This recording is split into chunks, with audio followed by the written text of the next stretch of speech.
It's a 1987 McCoy Miller. It's a Cat diesel engine. I believe it's 2308 engine. It's on the Ford 8000 chassis. Large walk-in body. Cohersey switch. It's got 10,072.1 miles on it there. I'm not sure if you can see that. There we go. Engine hours.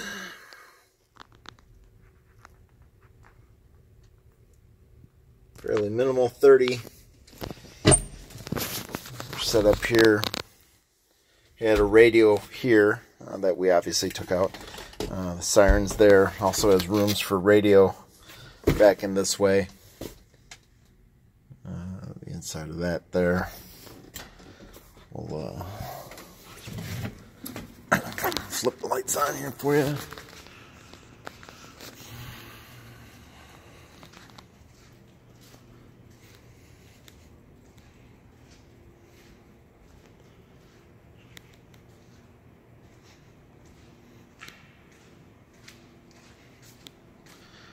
We'll do a compartment by compartment walk.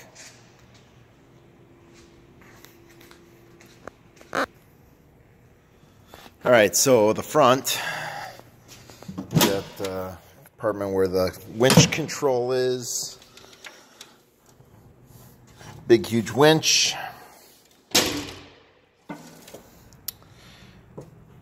another compartment there where that sits in. One thing I forgot to mention, there's a brake controller installed for trailering. Here's your high idle mix-up. It does not have shoulder belts. It's just got a lap belt system. So if you need to retro it, obviously your lights. Heat and air conditioning up that way. Heat works really, really well. The air works pretty well. Your fuel. I believe it's a 30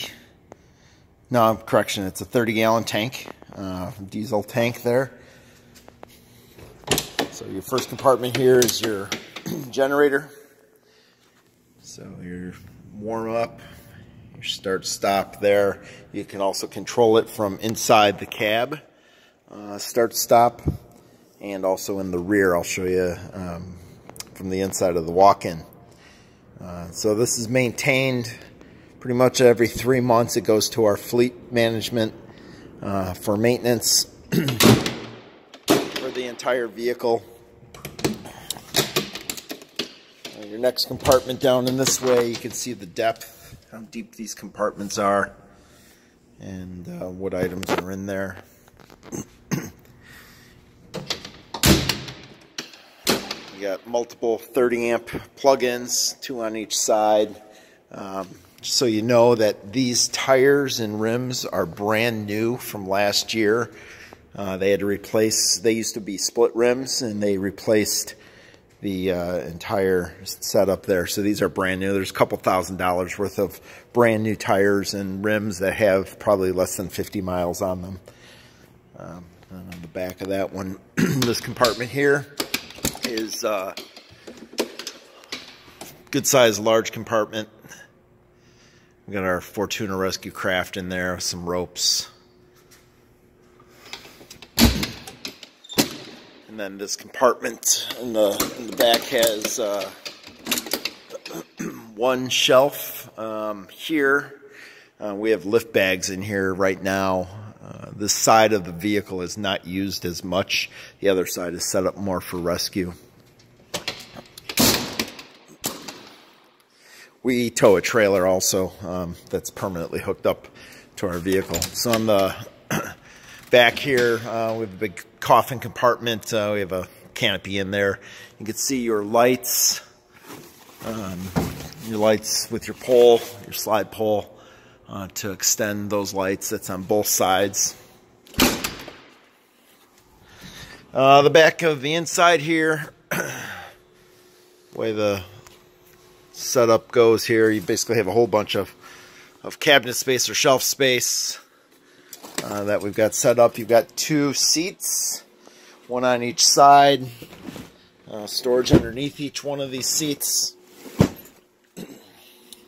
We used to have, back in the day, we used to have SCBA mounting brackets there when we used conventional scuba, and when this was a hazmat vehicle, we had 2 bottles per setup there.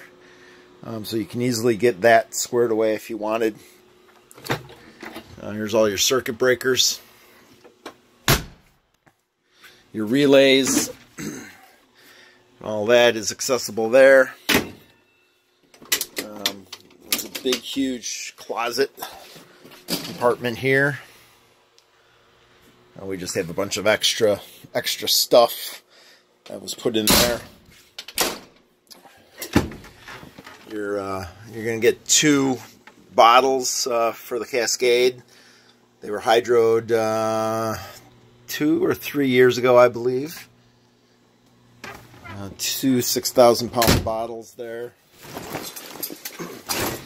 And then full onboard Cascade system. So you've got your truck refill, Cascade bottle 1, bottle 2, your inlet pressure regulator, outlet pressures, and then your fill. So we have a couple different options: SCBA fill, scuba fill, if need be, and then your fracture chamber built in that will accommodate a 80 cubic scuba bottle or up to a 1 hour hazmat bottle if need be. And then on this side here, however you want to do it, we have all of our team gear bags. Individual guys have their bags stacked up there. It's basically one big huge open counter space. So you have additional controls right here.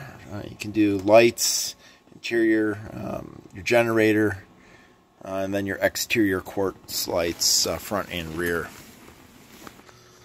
Alright, so ladder access to the roof.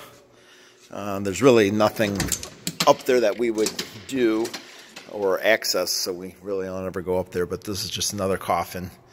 And we've kind of got our decon equipment set up in there for right now. And then basically the same way down here.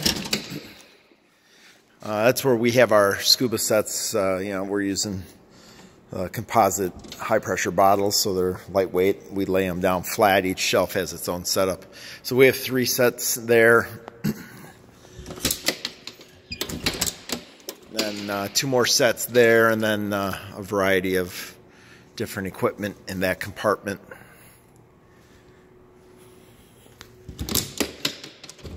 Our supplied airlines are in there, so that's a good size, fairly deep compartment, whatever you would want to put in there.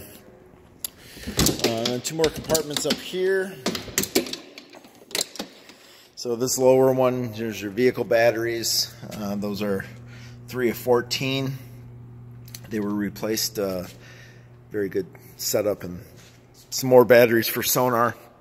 An onboard charger in the back there, if you can see it. Obviously stays with the vehicle. And then this compartment here is the pass-through to get into the inside. If you needed access, we basically have an ice rescue set up in there, so our guys can either get dressed in the back or they can access it from out front. So that's kind of the vehicle, and bigger picture of it. It's always kept inside. It's stored inside. It's frontline response vehicle for this station, along with hazmat and technical rescue. So we have all of our special team stuff here. And that's the vehicle.